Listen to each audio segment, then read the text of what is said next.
The following is a Just Green production brought to you by the Might Be News Network. Hello, Joe Frantz here from the Novak and Frantz show / podcast. I'm here with Brandon Novak. What's happening? I'm here with the president and CEO of Brandon Novak Worldwide Incorporated, CJ Schumard. Still an impressive title. And we have our producer and engineer, Taylor Cooper. Hi, everybody.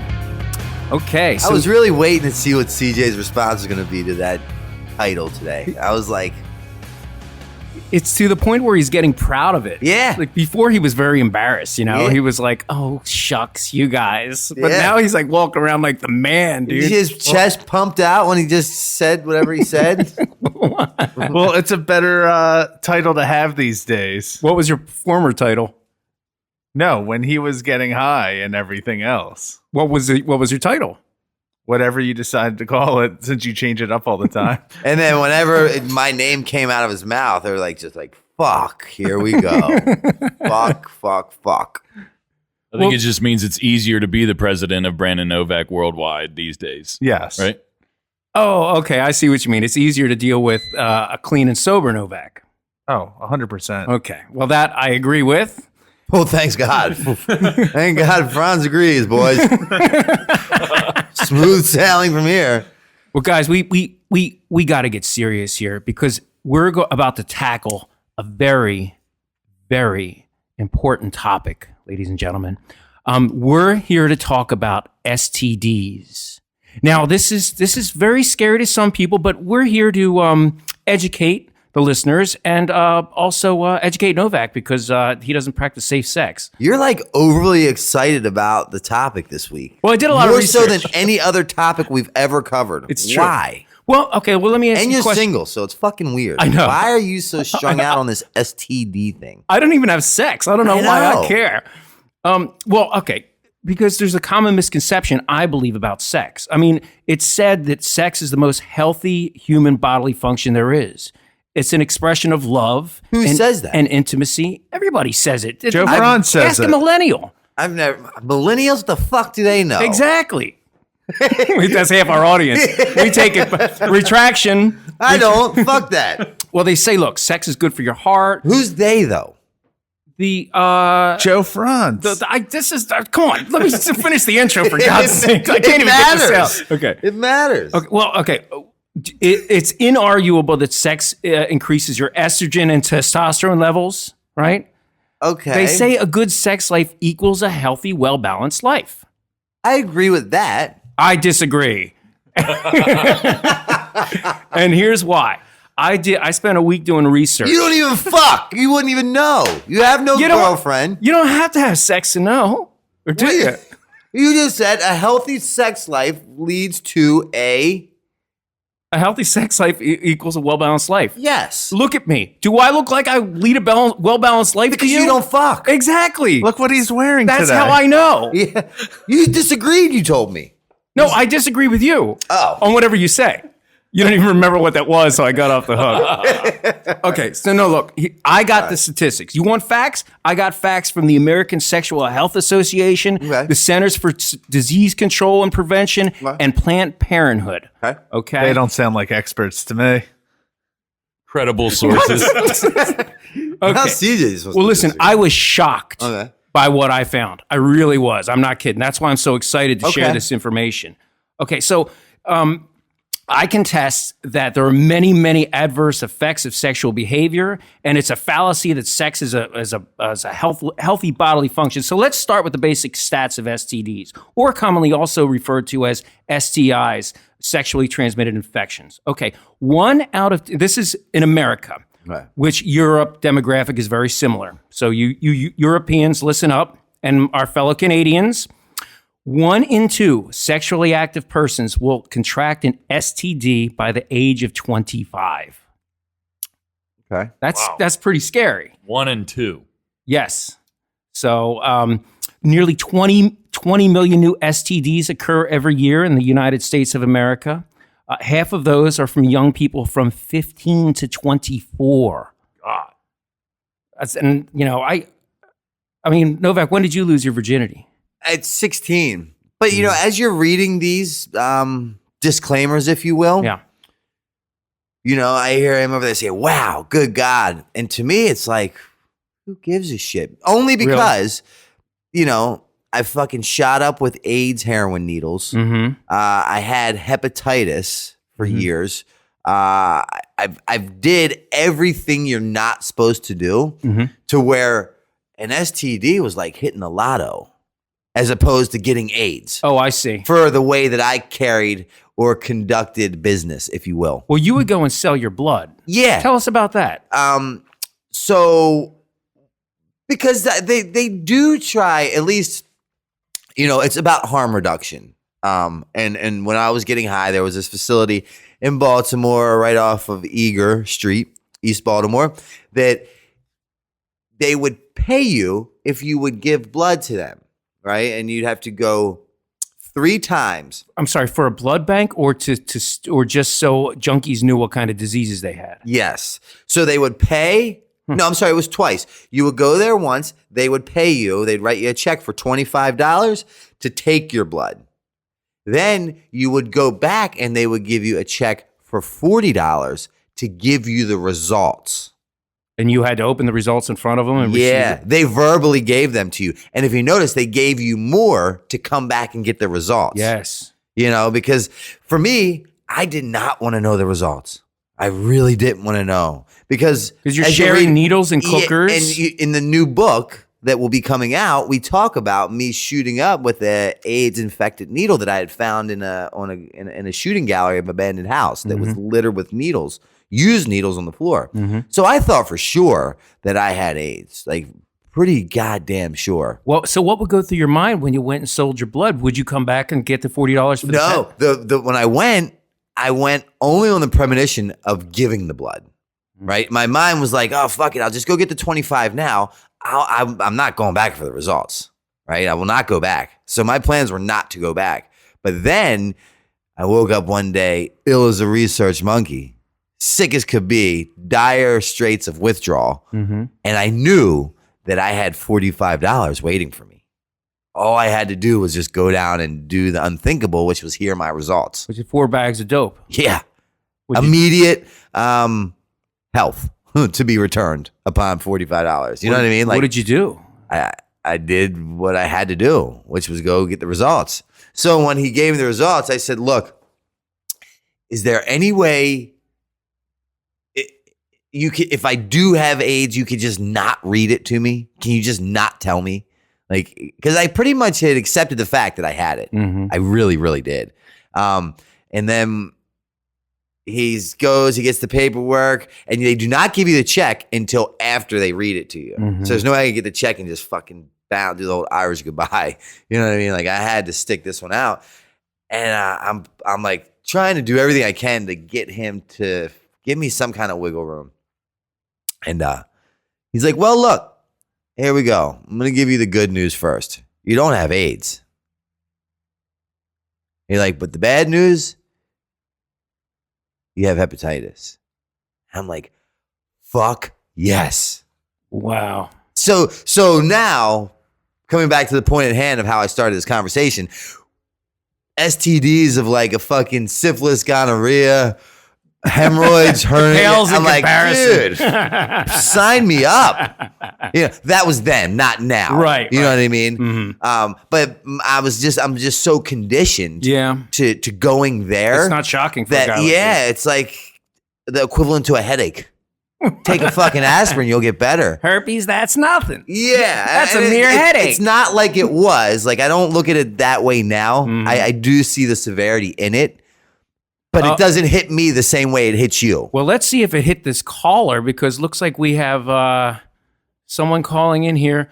Hello, caller. Caller? CJ. CJ keeping the pattern alive. He always fucks the first one up. Wow. Okay. All right. Well, let's go back to the stats here since CJ dropped the call. Boy, we rehearsed that too. Okay, so the total direct cost of STDs annually that it costs for medical treatment and all that stuff, it's a huge industry in America, actually. $16 billion. Okay, so let's talk about the one very common STD that they didn't have when I was a kid. Okay. HPV. I've heard of that. So we used to call it genital warts, right? But it's not called genital warts anymore. But how it usually occurs is you have bumps, like raisin-sized bumps all over your genitalia area. They're large, raised or flat. Some can be as This big is as herpes, right? Basically. No, herpes is entirely different. Okay. These like imagine your penis covered in raisins. That's what basically what this looks like, and it can go all over your rear end. It can go down your throat. And so HPV is short for human papilloma virus. And it's a group of 150 related viruses. It's pretty crazy, and it's really common. Oh, okay, we got a caller here. Let's see if they had HPV. All right, so we're going to try this again. Hello, caller. Hello? Oh, you made it on the Novak and Frantz show. Oh, shit, it's my lucky day. Or I don't know if I unlucky. go that far. So, Yeah. First of all, Dream Seller, dude, that was like, it's literally the only book I ever actually read the whole thing. Wow. Right. But awesome. anyway, now that I'm done getting like all your compliments, I have a really fucked up STD story. Okay. please do. Okay, so I was driving. I was in media. I like work around the Philadelphia area, and I just happened to be in media at the time. And I get this text message. It's like, a recent sexual partner has tested positive for an STD. We recommend that you get checked. Like, checking is the only way to assure that you're safe. And I'm running through the scenarios in my head. I'm like, what the fuck? Yeah. Like, do I drive off a bridge? Like, do I call my dad? What do I do? Yeah. And I'm freaking the fuck out. Is this a text? Is this a text message that you got? Yeah, dude. And then I Googled it, and I was like, is this real? Like, can this happen? And it said, yeah, sure enough. Like, there's like anonymous text lines, like the people can like text in and tell you to get checked or whatever. Oh my So anyway, God. I'm like full blown freaking the fuck out, and I was in media, so I just go to the Planned Parenthood in media, and I'm like, I need to get checked out. I'm like, I need to get checked out like now. And they're like, oh, well, it takes about 7 to 10 business. I'm like, no, I don't have that. I don't have that time. And they're like, and I'm like, I need it now. So they're like, okay, well, we do $45 rapid testing, like immediate. And I'm like, fuck it, dude. It could be $145. Like sign me up. Yeah. Anyway, I swipe my card. Fucking, like, I'm waiting in the waiting room, and as they call my name, I'm not gonna say it, but they say my name, and I'm like getting up to go in there. I get a text from my buddy Adam, fucking dickhead. He was like, "Yo, what's up?" And I just knew it right when he texted me. I was like, "Nothing. Why?" He was like, "I just want to let you know, I sent you a text earlier today, and it was a false positive." I was like, "You motherfucker!" Oh my God, dude, that is cruel. Yeah, right. Huh. That is cruel. But anyway, guys, keep it up, man. Podcast is dope. You guys rock. Thanks, Fuck yeah. brother. Thanks for Appreciate calling it. in, man. Have a good one. Yeah, later. Late.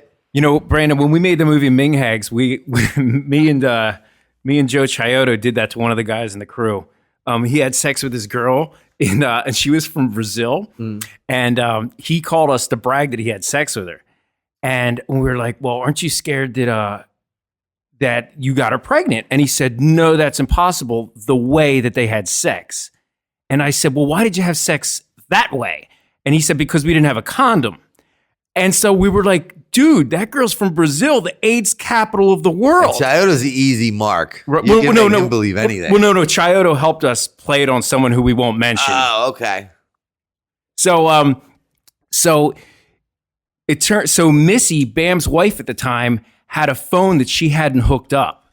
So we start texting the dude and say, "This is Marta." So he's all nervous and everything. This chick's name was Marta. And we're like, "This is Marta. I have something to tell you. Oh, man. I'm going to call you tomorrow. I want you to be sitting Tomorrow. down." Yeah. 24 hours.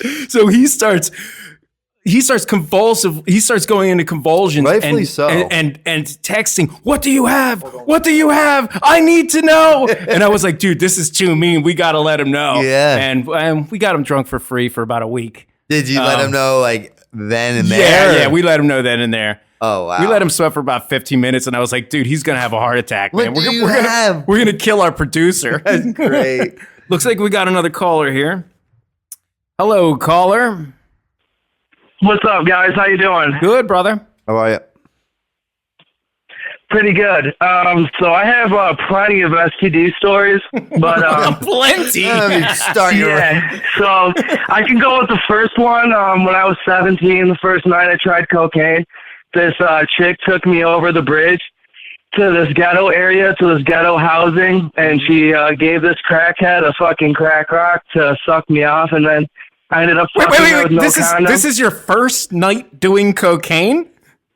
Yes, for sure. What the fuck? Okay, go ahead. And I went into this building, and she gave this black crackhead lady, a crack rock to suck my dick, and then I ended up fucking her with no condom. And this crack dealer that was my Is this friend. what you wanted to do? Were you out to like get a blowjob, or was this Yeah. like? Oh, yeah, for sure. I wanted to lose my virginity, so I was just okay. like, fuck it, So you you were on know. a And I was mission. all hopped up, so I was like, whatever, you know. Right, Okay. sure. And And, obviously, the first thing you do, and the first time you do coke, is you want to lose your virginity to a crack whore. Understandable. Yeah, well, my friend, the dealer, she paid this crackhead a crack rock, and so she did all this stuff, and she was lesbian though, so she stayed in the room and watched while it all went down.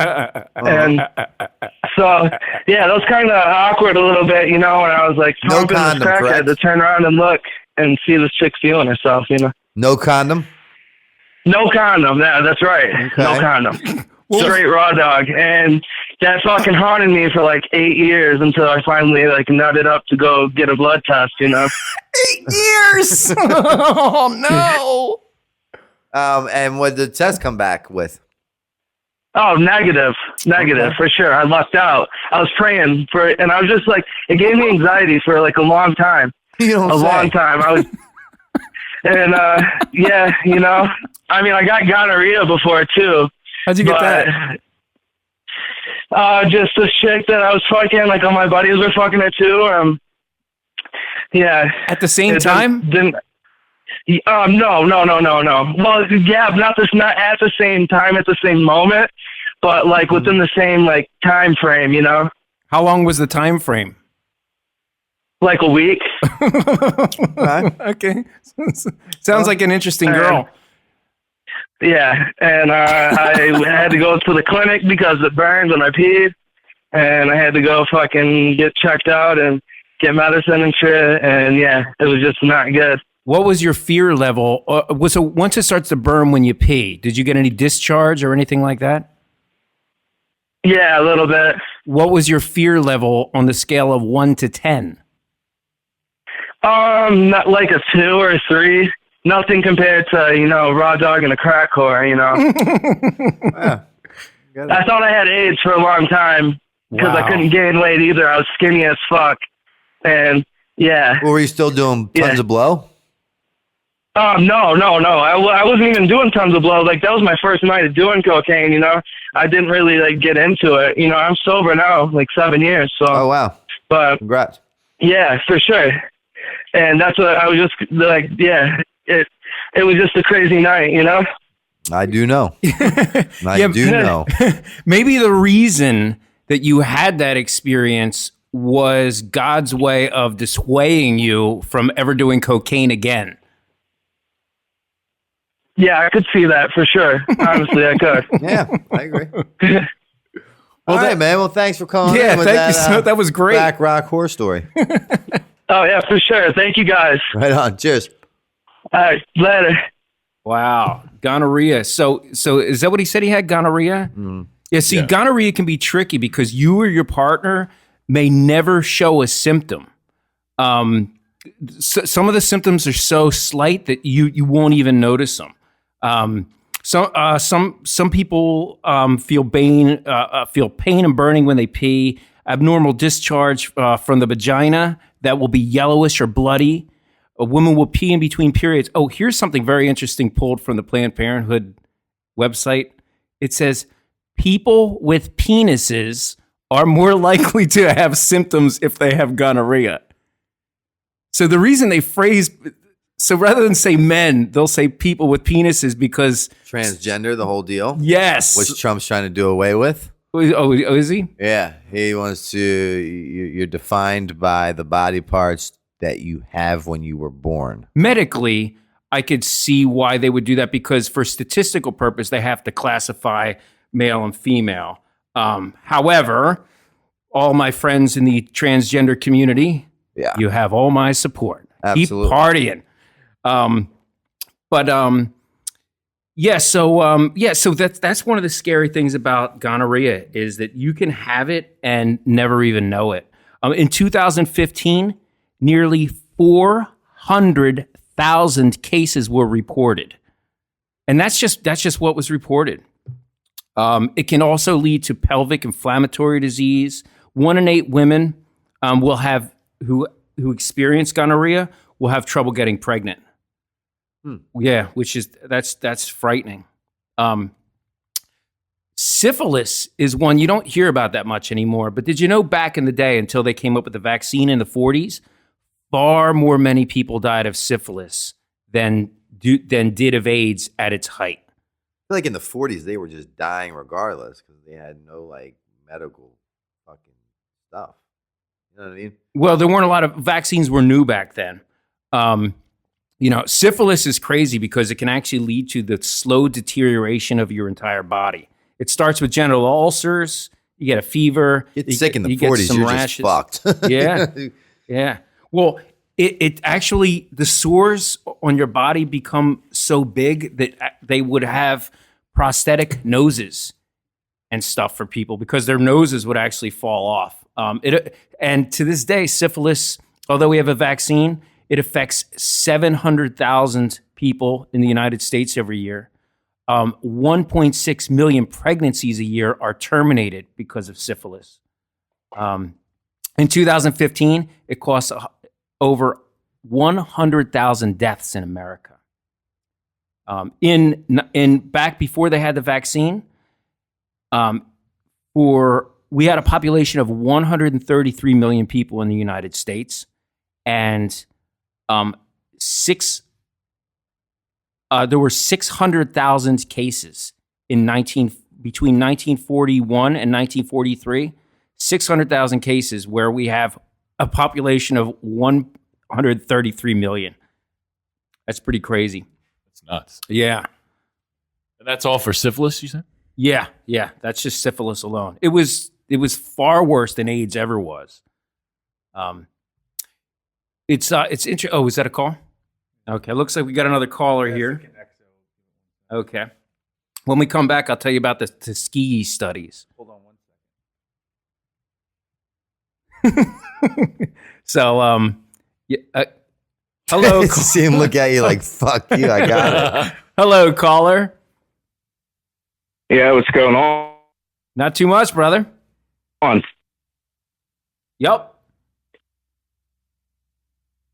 I can't really hear you guys. You sound crazy far away. Okay, how's that sound? That's a little better. Okay. Would you have a story for us? Hell yeah, man. So I'm from Lancaster County, Pennsylvania, by the way. I saw you guys had a 717 number. It made me laugh, so I was like, fuck, I'll call. Oh. Yeah, so I went to IUP. It's a school like an hour outside of Pittsburgh, and big party school. I ended up hooking up with this sorority chick through just a random string of events, and this chick literally, like, I woke up the next morning and my throat was just, it felt funny. Like, my throat was just weird. And lo and behold, over the course of a week, another week, it never got better. It was almost like I had like a fuzzball stuck in my fucking throat. So after a multitude of my glands swelling up in my throat and everything, I mean, I was on a camping trip in a remote location and my throat literally swelled closed. And it had been doing that all through my freshman year of college. So after it happened again, and this was 5 months after I hooked up with the chick, I was like, yo, I went to an ear, nose, and throat doctor. And he ended up telling me, he's like, oh my God, we need to take your tonsils out immediately. I don't remember the name of the actual STD, but I caught some crazy random STD, I guess, from eating this chick out. Total prostitute. Pretty impressive. And I had my tonsils out, and then I had horrible complications with my tonsillectomy. Like the scabs on the back of my throat from them cauterizing my tonsils off never healed, and I was coughing up blood and spitting up blood I was bedridden for over a month because of this chick. Wow. And I ended up after, and I tell people to this day, it's like getting a tonsillectomy, especially mine, it was the worst experience of my fucking life. And I've done a lot of awful things, but I ended up seeing the chick in the quad the following year, because that tonsillectomy was in June, so I was home for summer. And I ended up seeing her in the quad and completely just reaming her out. She was with a bunch of her sorority sisters, and no. they all were just rolling on the ground in the quad laughing, and they was ended she up denying it, or I forget. What was she doing? Was she denying the fact? Oh no, she wasn't denying it. She was red in the face, like total. It was a smear campaign. I just let her have it. I was literally yelling at her like 5-10 feet away, because it was just, like I said, it was the worst experience of my fucking life, and the sex was god awful. Like, oh, that's really. So it wasn't she even was remotely just a fucking worth. fish. What was bad about the sex? She was a fucking fish, man. She just laid there, did absolutely nothing. Well, maybe she was in too much pain from her chlamydia. Yeah, no. See, the thing is, I don't That think made it him was feel chlamydia, better. because I would have remembered that, but it was some crazy fucking weird disease that made my tonsils literally like swell up. Oh my God! Yeah, because like I said, when I was on like that the camping lotto trip, of I woke up in my diseases. tent gasping for air, because like my throat was literally closing, and my friends had to like rip their Jeep down this mountain 45 minutes to get me help, because I was literally like fighting for air. I had the same thing happen when I was 7 years old while eating crabs. I had an infection from the Old Bay seasoning, and it closed my throat. I gasped for air, and they said if I was like 5 minutes later to get to the hospital, I would have died. Really? Sounds like a very similar Holy thing you've encountered from Dirty Pussy. Yeah. Couldn't breathe, Yeah. gasping for air. Fucking, I'm impressed. So what advice do you have for our listeners, caller? Can't wait to hear this. My advice would be to limit your drinking when you're in a social environment with a lot of females and you're looking to score, so that you can actually like try and weave your way through the crowd and find the right chick. Don't find the prostitute.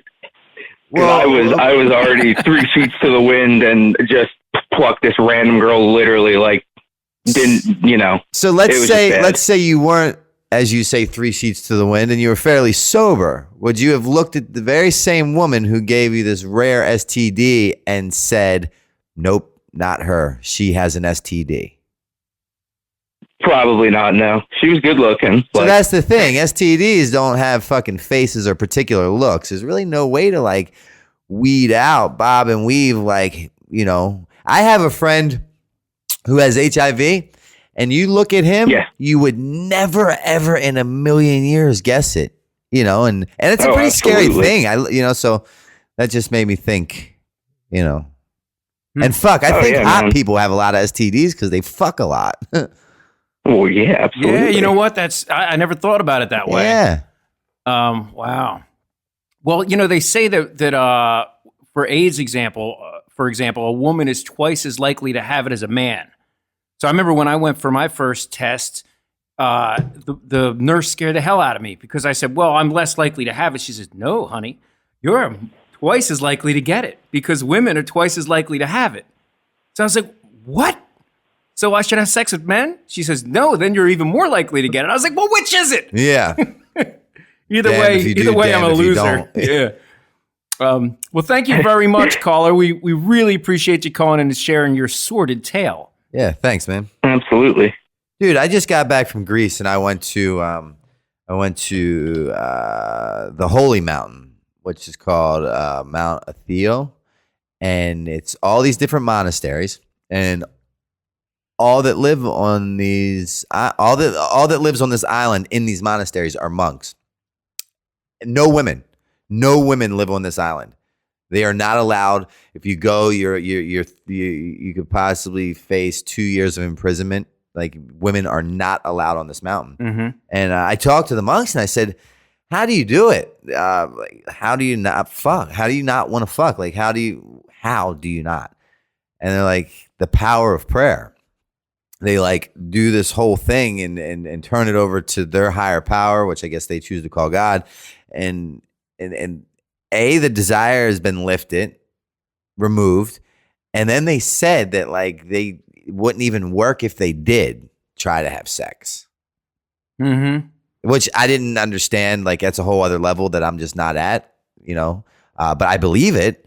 Well, your sexual behavior changes through your sexual experiences. So if you have a lack of sexual experiences, then you really have nothing to go off of. So I would guess that a pattern of impotence might befall any sexual behavior. I agree. I mean, it was weird because I was on this island for 4 days. Not one woman. None. I didn't even know. There was tons of cats. The island was littered with cats. And I was even looking at the cats because there was this whole thing where like no women are allowed on this island. Are there girl cats? I didn't see any. I mean, there was tons. Then there was kittens too, so there had to be. You're right. Okay. But why were you looking at the cats? to see, because they were so headstrong on like no females on this island, no females. And then I just thought maybe that went with the animals too. Yeah, I see what you mean. But the point of me saying all this is that when I got back to the mainland off the island and we got off the boat and I saw like a few women there meeting the guys that were on this island, I was like, wow. You know what I mean? Like, it's just, you forget how much women can motivate you, I guess. You take up your everything. Well, they could, yeah. Well, just looking at a woman can change your entire body chemistry in a moment. It did. When I got back, I'm like, fuck. I was like a kid in a candy store. That's one of the reasons people say pornography is so damaging to your love life, because when you look at a pornographic movie, your body goes through a series of changes with your endorphins and hormones, and your mind is actually tricked into, you get the same experience as you do from being with a woman, which is sad because there's a lot of other rewards you can get from being with a woman other than sex. So basically all you're doing is getting the orgasm and you're missing like the walks in the park, the dinner dates, everything that leads a up movie, the process, a conversation. Yeah. Oh. I get that. Mm-hmm. Well, it looks like we got to go to a break, and we'll be right back after we learn about this. Check out Relatable Radio on the Might Be News Network. On iTunes and SoundCloud. New episodes every Tuesday. This is a mom confession. All right, I forgot to pick Landon up from school. Only one day? One day. Okay. All right, but I was at the bus stop. I forgot to pick him up at school. So you were making an effort. It's not like you were out partying. Right. Yeah. This is ruined. Mm-hmm. And it's bringing up... in 30 years, he's going to bring that up to you. It was awful. Like, I was 30 minutes late, and the teacher's like, oh, I told him you were late because you were probably going back to school night for your kindergarten. I was like, yes. Yes, that's tonight. Oh. That's exactly why I was late. I was watching Ellen. No. Of course not. No, I didn't make coffee and sit on the couch. No, not at all.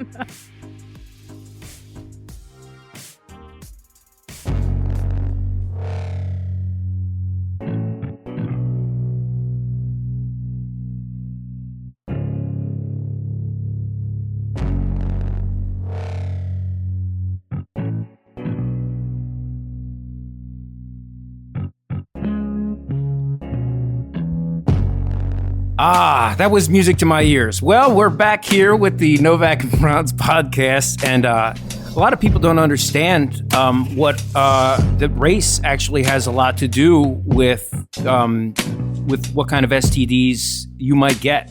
For example, in the case of chlamydia.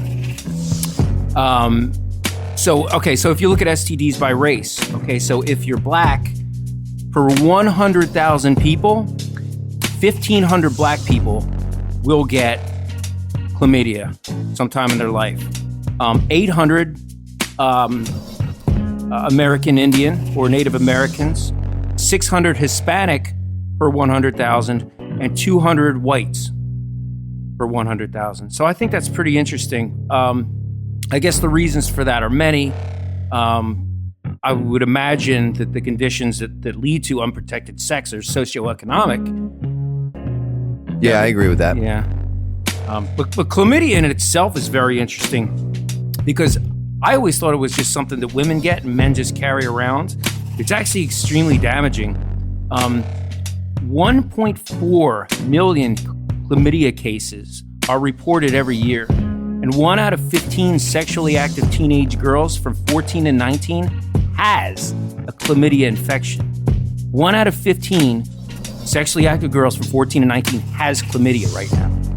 And it's extremely damaging. It's a bacteria that infects the cervix, and it can pass through. So you go through the bleeding and the discharges and the painful urination and all that stuff. But the infection can spread up towards the fallopian tubes, and it can cause infertility. It's very, very damaging, and a lot of people don't know they have it. So, Novak, any? I have nothing. Yeah, I have absolutely nothing. This isn't something that I think about. I'm not well versed in it. I don't. It just doesn't have an effect on you. No. Well, how about let's talk about hepatitis then, because that's something that you did have, and the road that led. Now, hepatitis is a fatal disease. If you don't die of anything else and you contract hepatitis, you will die of hepatitis. Essentially, what it does is it's an inflammatory condition of the liver, and it can lead to viral infections and the decreased functionality of your liver. So bile production. And your liver actually acts as like a filter, of everything that goes through your body. Of all a very poisons. important facet. Yeah, I mean, from a beer to some of the toxins in an apple. Yeah. Is that a caller? You want to go to the call? Yeah. Let's go to the call when we get back. Novak, you got to tell everyone how you were cured of hepatitis because it was a miracle. Yeah. I remember how frightened you were with that hepatitis. Jesus, you had it for years. Yeah, I did. And CJ is hooking up the call. He's inserting the call. Hello, caller. Hello, caller. They disconnected. Patience is a virtue, caller. So Novak, earlier in the show, you told us how you found out you had hepatitis. Yeah. And at the time, you weren't that disparaged. You thought it was actually good news that you didn't have AIDS. It was like I hit the lotto that day. But as like time, Mega Millions, yeah. As time went on, yeah, because I refused to allow myself to stop drinking or drugging. You know what I mean? Like I would stop drugging, but I would continue to drink. I would always drink. If nothing else, I was still drinking like a fish, and I had basically accepted in my mind, in my heart of hearts, that when it was time for me to go, for me to meet my maker, it was going to be almost like my father's death. Like thinking about it now, I really felt like, I felt like I was going to go out just like my dad did.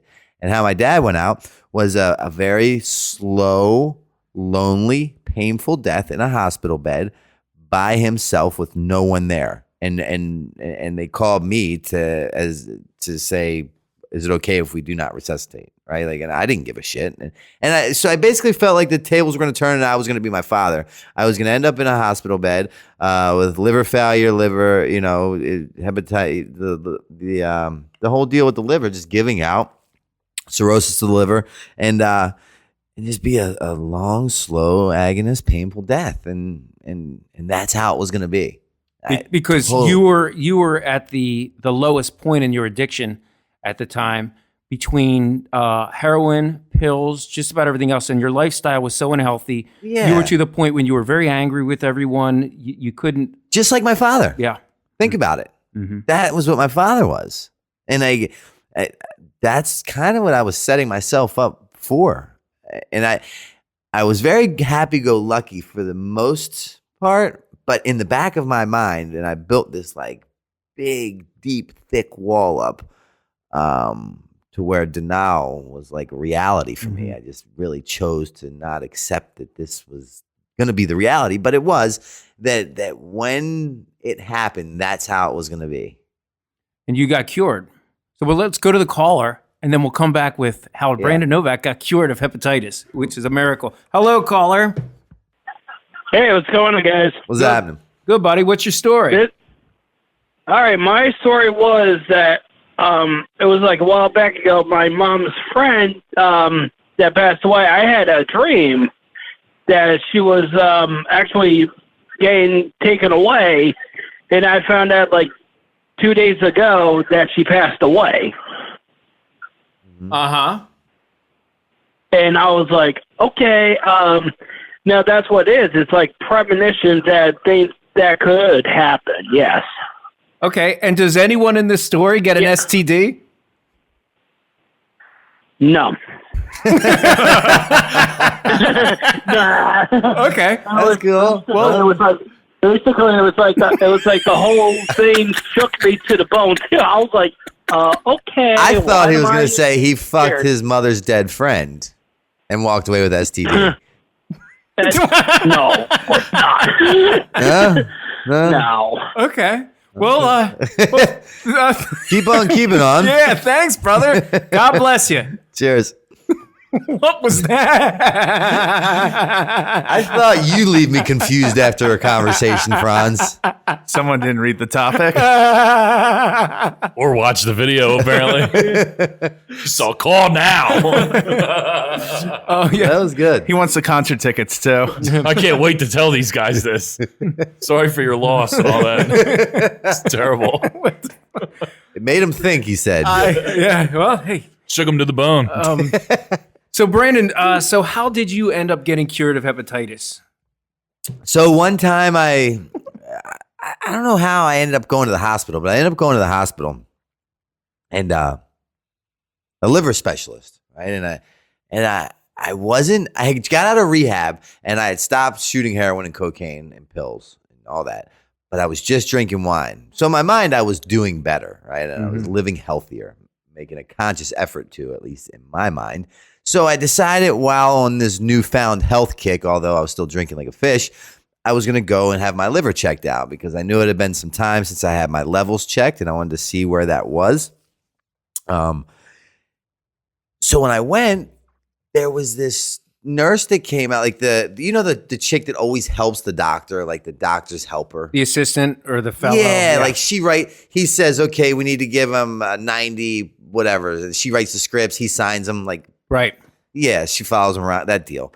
Gives the folder and kind of briefs him on like my history. I see. So I come out and I'm in the waiting room and this young chick, she's probably about 32 to 38. She's got a nose ring, pretty girl.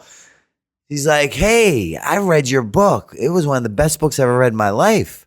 She said, so then she says, come on back. The doctor's waiting. I get back in the doctor's room and he comes in and he goes, hey, I understand we have a celebrity here. And because she had told him all about my book and my whole deal. And I said, no, I'm just an alcoholic trying to stay sober. And he goes into this whole spiel. He says, so you have hepatitis. What would you say if I were to offer you a pill you take once a day for 90 days? There is a 98% success rate that will absolutely cure you of hepatitis C. It will not show in your levels, and you'll be cleared of it. What would you say to that? And I said, I'd say that sounds too good to be true. He said, yeah, that's what most people say. Because that treatment costs $1,000 a day. Yeah, he says so. For 100 days. Yeah. Now, I was in there on a Thursday. This had just gotten cleared on a Tuesday by the FDA. A new medication. Yeah, called Harvoni. Okay. Tuesday, the FDA approved this medication. I'm there on the Thursday. I had missed my first 2 previous appointments. Being the good junkie that you were. Yeah, I missed those appointments. And if I would have missed this one today, he was not going to reschedule me, he told me. But if I would have made it to the first two, I never would have been there to be offered this new miracle drug that had just been passed on the Tuesday. Wow. I'm now on a Thursday there, right?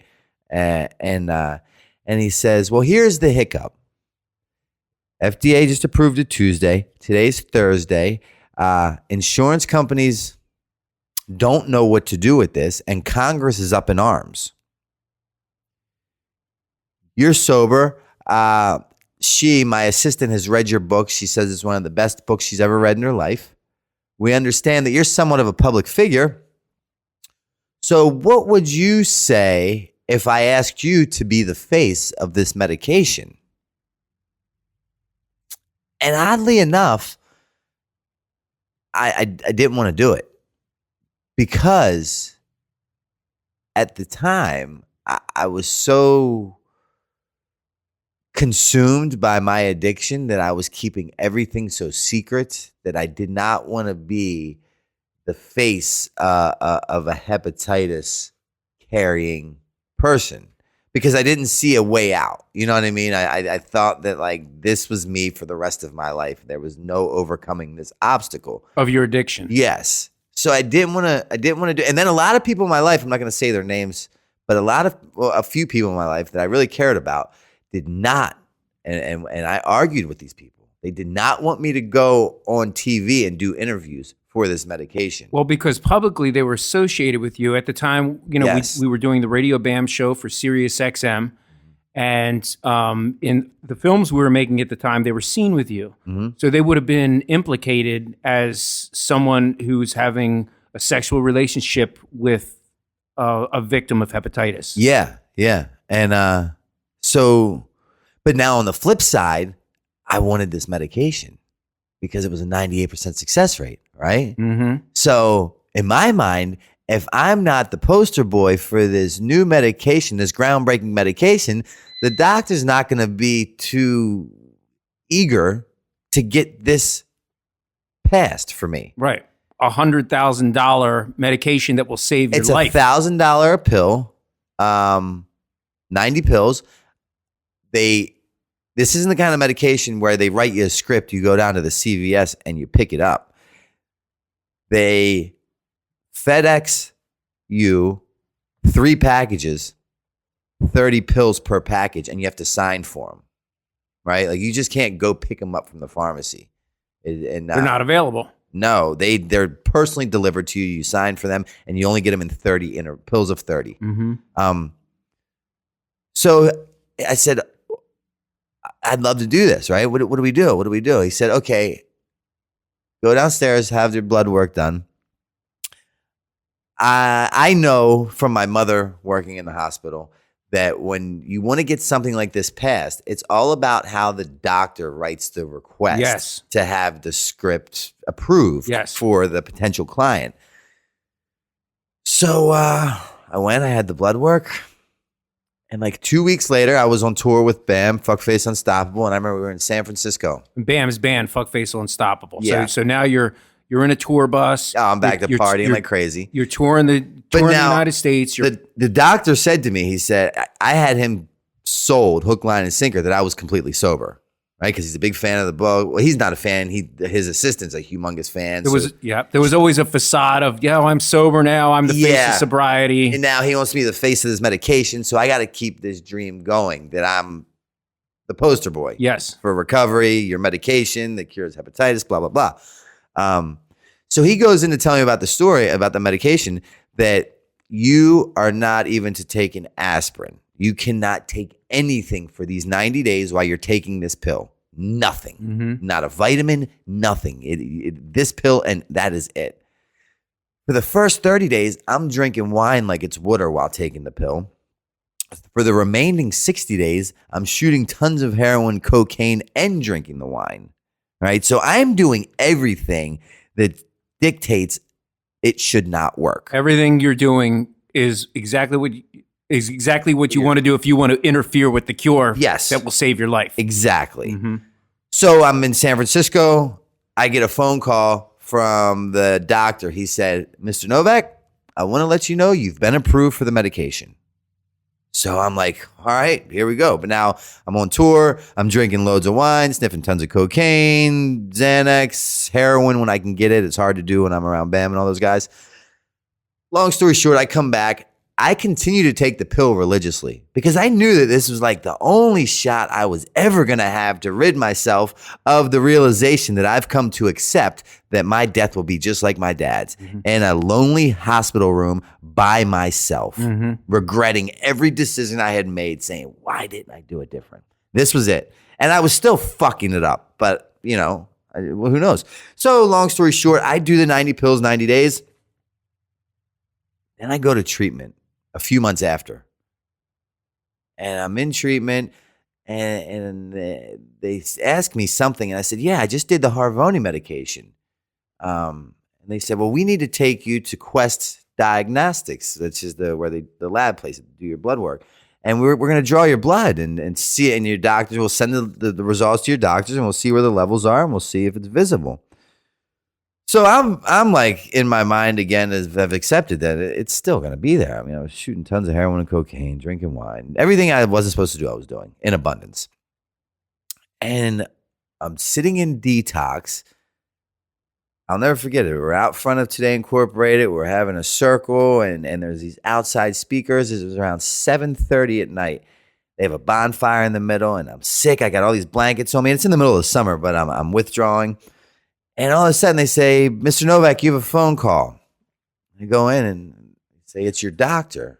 And I get on the phone with the doctor, and he said, I want you to know that your hepatitis is not detectable. I said, what? And I knew it was different to that point, being in my 13th treatment center. I knew things were different, but I wasn't voicing that to anybody because I had always done that before. Yeah, I had always cried wolf. And I knew that my words held no weight, but what would hold weight were my actions, my walk, right? Not my talk. So he said, now this doesn't mean that you're cured. What this means is that it is not detectable right now. We will not know if you're truly cured until 6 months. 6 months go by if you're not detected. It's either 3 or 6 months. I forget exactly. Because the effects weren't traceable. It could be in recession. Exactly. Yes. So, but so that was, I was like, dude, this is like my 38th chance at a new life. Mm-hmm. You know what I mean? But this was different because I had always like narrowly escaped a overdose, a gunshot, a stabbing, whatever it was. But this, like, I really got a new lease on life. It was like I had a liver transplant. I recall that. It was the late spring of 2015. Yeah. And so I'm sitting outside with blankets on around a bonfire, freezing like I'm in the Antarctica, and it's in the spring. You know what I mean? Like, I was that sick and just so out of it. But when they told me that, I'm like, it was just another thing that reiterated to me that there is something more out there than just me doing for me, because I'm not capable of doing. Left to my own devices, they say, take this pill for 90 days. Do not even take an aspirin. What do? I drink at least a bottle of wine a day. I shoot at least $100 worth of heroin and cocaine mixed a day. I'm not capable of following directions. Yeah. You know what I mean? So like for that to happen, for me to even take that pill 90 days consecutively in a row is a miracle. Mm-hmm. Not alone like the drugs now. Like so many things were not in my favor. Mm-hmm. That I'm like, dude. Well, the part that always amazes me about the whole thing with you taking that pill for 90 days is if you missed one, that's your one shot. It's over. You can't start over again. Yeah. And you doing everything you did it for 90 days straight. Yeah. Yeah. I mean, I remember because I was staying at Bam's house and I was staying at Barback's house. I had no fixed place of residency, right? I didn't have there was nothing that was mine. So when I was going out, I would only take 2 or 3 pills with me and I would guard them with my life. I would never bring that whole pill bottle out. Like, that was insane. I had enough common sense to know not to do that. And I remember one time getting a phone call from you where you're like, I have to get to Barback's house by 3:00 today. I've been at Bam's for a couple of days. I don't have another one of those pills. I need to get there ASAP. Yeah. Oh yeah, you were telling me that. He would call you panicking and crying. Yeah. Saying, I need this pill. I need this pill. Fuck, I left it somewhere, or I can't get to it. Please. Yeah. Literally. And he would. CJ saved your life. Thank him. And he's did it multiples of times. Fuck. But This is the thanks he gets. Whenever he drops a call, he gets ridiculed. the thanks that he gets is he is the chairman, the president, the CEO of the Novak National Foundation. Who the fuck knows? It's so big, I lose how to say that. I saved the pill bottles though. You know what I mean? Like it's. Did you? Yeah, I have one pill bottle. I don't know where the other two went. I mean, you look it up online at that time to go get if you were to just cash pay for a script of Harvoni at CVS. I remember Bam doing it because he couldn't believe it. It was like $138,000. Yeah, it's crazy. It's crazy. I know someone who's paying that. Yeah, and it's financially killing him. But he's like, I got to do it. I'm hawking everything. And it works. House, it's worth it. It's yeah. Yeah. Wow. Thank God. Yeah. Yeah, hepatitis is insane. I didn't know there was okay, so there's hepatitis A, B, C, there's hepatitis D and E. Really? Yeah. What is E? The worst is C, correct? Yes. Hepatitis E is a waterborne disease caused by the hepatitis E virus. It's found mainly in areas with poor sanitation and typically results in fecal matter. It comes from fecal matter in the water supply. Well, they say hepatitis is not a sexually transmitted disease. You can get it. You can get it through abusing your body and rapid deterioration of the liver. You can get it through sex. Absolutely, 100%. Most people get it through blood, sharing of needles, that kind of thing. But you can get hepatitis A or B. But a lot of drug users don't realize this. Cocaine is a huge cause of the spread of hepatitis A and B. With the bills? Yes. Sharing the bills? Yes, sticking you're sticking a straw up your nose. It has someone's mucus all over it. You're putting up there. It's not exactly like having sex with someone, but it's pretty close as close as It's a mild way of transmitting the disease. Okay. Yeah. So it looks like we're running out of time here, but I wanted to touch on AIDS very briefly. 1.1 million in the U.S. are currently living with HIV. For those of you who don't know, HIV is obviously that's what causes you to get AIDS, which is a series of cancers, and you usually end up dying of pneumonia when you have when you get AIDS. But HIV basically breaks down your entire immune system. You now have the inability to fight off diseases, and usually the first one that gets you is pneumonia. There was a doctor who, in the 1990s, did not believe he was an HIV denier. He actually, what's his name here? Oh, Dr. Robert Wilner. He injected himself with the AIDS virus. He didn't believe it exists because back then a lot of people were convinced because the treatments for HIV were so severe that he was convinced, and him and a lot of other people were convinced that those would deteriorate your body, and those actually led to your death. So there's actually a video, you can bring it up on YouTube, where he administers the AIDS virus in his own veins. Yeah, I will not be watching that. For everyone to see. Well, he died in April 15th of 1995 of a heart attack. So we'll never know if his theory was future or not. So that said, at the same time the AIDS outbreak happened in the 1980s, no one knew what the hell it was. I remember there were reports of it on the news where they called it the gay plague. Yeah, it happened in a bathhouse in San Francisco is where the first case was originated.